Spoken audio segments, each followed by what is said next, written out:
hear the message of Krishna consciousness. They may not be the obvious people, they may not be the people who look like they're religious. They could be the people who look like they're irreligious. They might look sinful. They might look decadent. You don't know.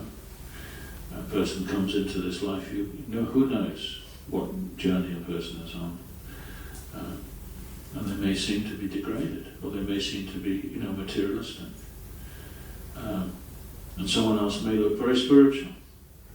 But either of them could or could not be hearing about Krishna. We just have to look for those who want to hear. And as anyone who's ever, talked about Krishna, when somebody's hearing. You can tell. When they're open and when they're really fascinated by what you're saying. And equally, you can tell. You can learn any way to tell. When they're really not hearing you. And if someone's not hearing, then don't waste your time trying to convince them. There's no point in trying to argue, with someone. You can argue the toss, forever. And it won't make any impression on that person at all. In fact, quite the opposite. It could confirm their rejection.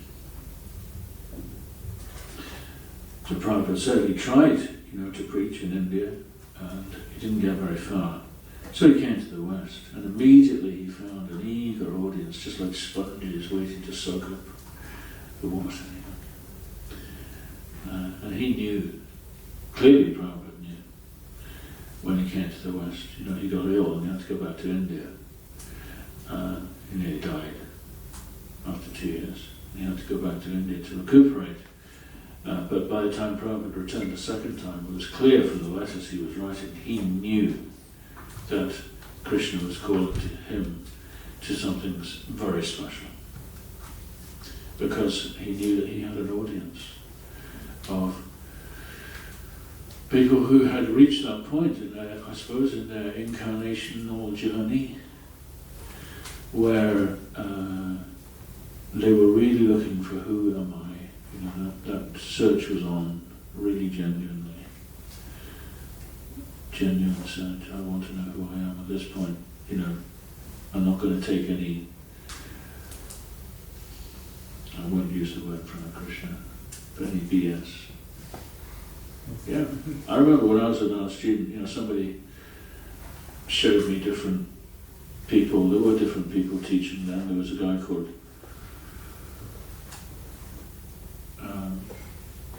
Bhagavan Soham, I guess it was him. There were a few people anyway. And this guy's,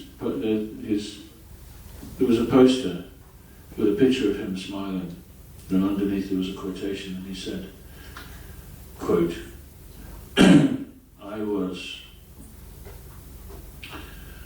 Krishna, I was Buddha, I was Jesus, now I am Bhagavan Soham.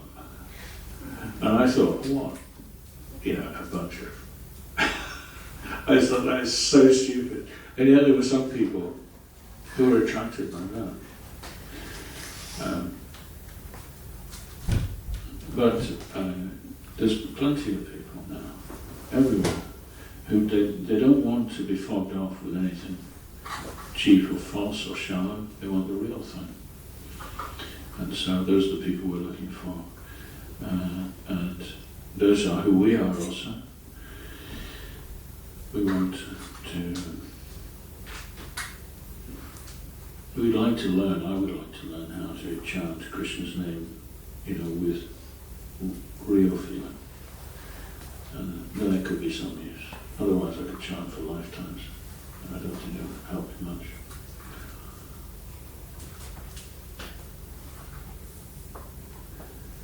And then when we chant, others will hear and they'll be profoundly changed, just as when Prabhupada chanted, he touched the hearts of so many people.